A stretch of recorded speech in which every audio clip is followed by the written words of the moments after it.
5.1 Latar belakang penubuhan Persekutuan Tanah Melayu 1948. Persekutuan Tanah Melayu diperkenal bagi menggantikan Malayan Union 1946 yang ditolak oleh penduduk tempatan. Jawatan Kuasa Kerja dibentuk untuk merangka perjanjian Persekutuan Tanah Melayu. Persekutuan ialah gabungan beberapa buah negeri di bawah satu unit pentadbiran. Pentadbiran kerajaan persekutuan terbahagi kepada dua, kerajaan pusat dan kerajaan negeri. Penubuhan Jawatan Kuasa Kerja terbahagi kepada 4. Yang pertama, Jawatan Kuasa Kerja dibentuk pada 25 Julai 1946. Memulakan tugas pada Ogos 1946 sehingga November 1946. Yang kedua, matlamat Jawatan Kuasa Kerja untuk membincangkan asas Perjanjian Persekutuan Tanah Melayu 1948. Yang ketiga, cadangan Jawatan Kuasa Kerja terbahagi kepada 5. Yang pertama, mengenakan syarat kewarganegaraan yang ketat. Yang kedua, menubuhkan Dewan Perundangan Negeri bagi setiap negeri. Yang ketiga, memulihkan kedudukan dan kedaulatan Raja-Raja Melayu. Yang keempat, menjaga kedudukan istimewa kaum Melayu dan kepentingan sah kaum lain. Yang kelima, menyatukan semua negeri Melayu dalam satu pentadbiran dan 2 buah negeri-negeri Selat. Yang keempat, Jawatan Kuasa Kerja terdiri daripada Wakil Raja-Raja Melayu, Raja Kamarul Zaman Raja Ngah Mansor, Datuk Hamzah Abdullah, Haji Muhammad Sharif Osman dan Datuk Nik Ahmad Kamil Mahmud. Yang kedua, Wakil Kerajaan British, A.T. Newbold, KKO Corner, W.D. Goodsall, Dr. W. Linehan, A. William Landisty Waterstone. Yang ketiga, Wakil UMNO, Dato' On Jaafar, Dato' Abdul Rahman Muhammad Yassin dan Haji Megat Yunus. Terdapat pegawai pemerhati dan penasihat undang-undang seperti Nasihat Raja-Raja Melayu, Theodore Adams, Nasihat Undang-Undang UMNO, Roland Bradel dan pemerhati Wakil Gubernur Jeneral, Ralph Hone. Seterusnya, Gerakan Nasionalis Melayu Radikal. Nasionalis Melayu Radikal membidas kerajaan British kerana menjalankan rundingan secara tertutup dengan UMNO dan mengetepikan PKMM. Golongan Nasionalis Melayu bergabung membentuk Pusat Tenaga Rakyat ataupun PUTERA. Berikut merupakan Pertubuhan Melayu dan ketua atau pengerusinya. Yang pertama, Parti Kebangsaan Melayu Malaya PKMM. Pengerusinya Dr. Burhanuddin Al-Hilmi. Yang kedua, Angkatan Pemuda Insaf API. Ketuanya Ahmad Boys Tamam. Ketiga, Gerakan Angkatan Muda Geram. Ketuanya Aziz Ishak dan Abdul Samad Ismail. Yang keempat, Hizbul Muslimin dan ketuanya Abu Bakar Al-Bakir. Yang kelima, Barisan Tani Malaya Batas dan ketuanya Musa Ahmad. Yang keenam, Angkatan Wanita Sedar Awas dan ketuanya Samsyah Fakih.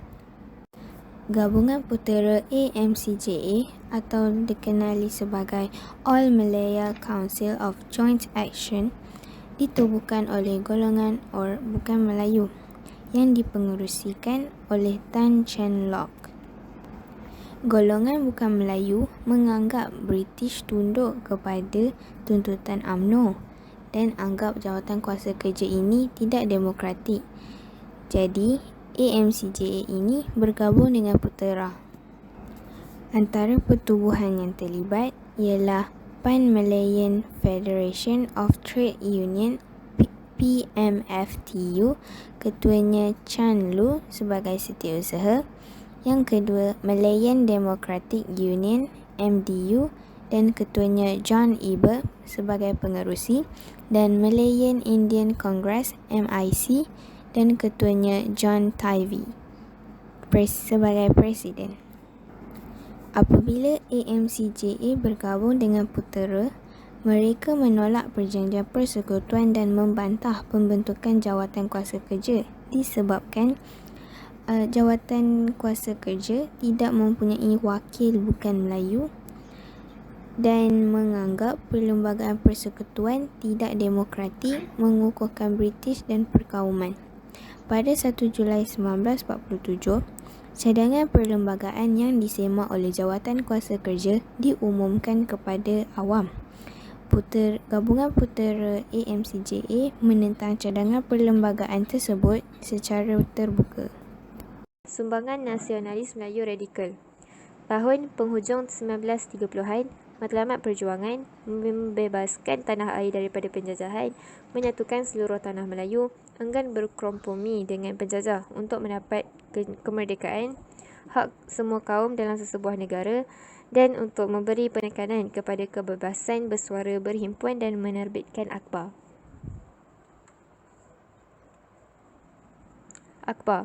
Ahmad Boys Taman menerbitkan Akhbar Suara Rakyat sebagai wadah membuka medan rakyat ke arah ingin bebas dan merdeka. Reaksi rakyat, fahaman kebangsaan yang diperjuang golongan ini mudah diterima oleh sesetengah rakyat. Cawangan, PKMM menubuhkan cawangan di seluruh Perak, Hulu Langat, Selangor dan Temerloh Pahang. Jumlah ahli. Keahlian PKMM Julai 1947, anggaran lebih 53,000 orang. Peranan dan perjuangan. Memperjuangkan pembelaan terhadap ketidakadilan, berjuang berdasarkan prinsip dan falsafah. Para pejuang bukan sekadar menjadi tokoh setempat, tetapi melangkaui jarak sempadan dan kenegerian sehingga digelar tokoh politik nasional. Istilah radikal digunakan oleh British kepada golongan ini kerana keberanian mereka menentang British secara terbuka dan membangkitkan perasaan anti-British dalam penulisan. Ahmad Boys Tamam dalam buku Testament Politik Api menyatakan secara tegas bahawa mereka menentang British kerana British menindas golongan nasionalis Melayu radikal. Golongan ini terpaksa berhadapan dengan pelbagai bentuk penindasan. Dr. Ismail Abdul Rahman, ucapan Timbalan Perdana Menteri Malaysia 1970 hingga 1973, sempena penerimaan ijazah kehormat Doktor Undang-Undang di Convocation USM pada 23 September 1973, bahawa sekalipun kemerdekaan telah dicapai oleh golongan moderat, tetapi sejarah membuktikan bahawa golongan nasionalis radikal juga telah memberikan sumbangan terhadap tercapainya kemerdekaan. Seterusnya, cadangan putera AMCJA. Antara sebab penentangan Perjanjian Persekutuan 1948, Jawatan Kuasa Kerja hanya diwakili UMNO, Raja-Raja Melayu dan British. Mereka mencadangkan Perlembagaan Rakyat sebagai alternatif kepada Perjanjian Persekutuan 1948. Oleh itu, putera telah mencadangkan beberapa cadangan, antaranya kedudukan bahasa Melayu, pertahanan dan hal ehwal luar negeri, syarat kewarganegaraan tanah Melayu, bendera dan lagu kebangsaan. Terdapat juga cadangan oleh AMCJA iaitu penyatuan tanah Melayu dengan Singapura menjadi sebuah kerajaan pusat yang kuat, Raja-Raja Melayu menjadi sebagai raja berperlembagaan, kemajuan politik dan ekonomi orang Melayu, adat istiadat dan agama Islam, dan syarat kewarganegaraan. Pada akhir Mac 1947, cadangan putera AMCJA tersebut digabungkan dan membentuk Perlembagaan Rakyat. Pada Julai 1947, putera AMCJA mengadakan pertemuan dan mengemukakan draft Perlembagaan Rakyat. Antara isi kandungan yang terdapat dalam Perlembagaan Rakyat ialah tanah Melayu disatukan dengan Singapura, penubuhan sebuah Dewan Perundangan Pusat dan majlis-majlis negeri yang dipilih bagi seluruh tanah Melayu, kewarganegaraan yang sama bagi semua orang yang menganggap tanah Melayu sebagai tempat tinggal tetap dan sanggup mencurah kesetiaan tidak berbelah bagi. Yang keempat, Raja-Raja Melayu sebagai raja berperlembagaan yang bertanggungjawab kepada rakyat dan menerima nasihat melalui majlis mesyuarat. Yang kelima, hal ehwal agama Islam dan adat istiadat Melayu diketuai sepenuhnya oleh orang Melayu melalui majlis khas. Yang keenam, perhatian khas hendaklah diberikan kepada kemajuan politik dan ekonomi orang Melayu. Yang ketujuh, bahasa Melayu, bahasa kebangsaan dan bahasa rasmi yang tunggal di tanah Melayu. Yang ke-8, hal ehwal luar negeri dan pertahanan hendaklah menjadi tanggungjawab bersama Kerajaan Tanah Melayu dengan Kerajaan British. Yang ke-9, kewarganegaraan Malaya harus dinamakan Melayu. Yang ke-10, warna merah dan putih haruslah dimasukkan sebagai latar belakang bendera kebangsaan Tanah Melayu. Walau bagaimanapun, British telah menolak Perlembagaan Rakyat dan hanya menerima Perjanjian Persekutuan Tanah Melayu yang digubal Jawatan Kuasa Kerja. Antara tindakan yang dilakukan oleh putera AMCJA ialah menganjurkan Hartel pada 20 September 1947. Maksud Hartel ialah tindakan tutup kedai dan memberhentikan semua kegiatan ekonomi oleh peniaga. Protes tanpa keganasan ini telah diadakan dengan tutup premis yang beroperasi seperti kilang, kedai, sekolah, pejabat dan ladang. Tindakan Hartel ini yang meminta semua peniaga menutup kedai sebagai tanda bantahan. Pada 20 Oktober 1947, tarikh dipilih untuk Hari Hartal Semalaya. Menerusi sokongan Dewan Perniagaan Cina, hartal dilaksanakan di Bandar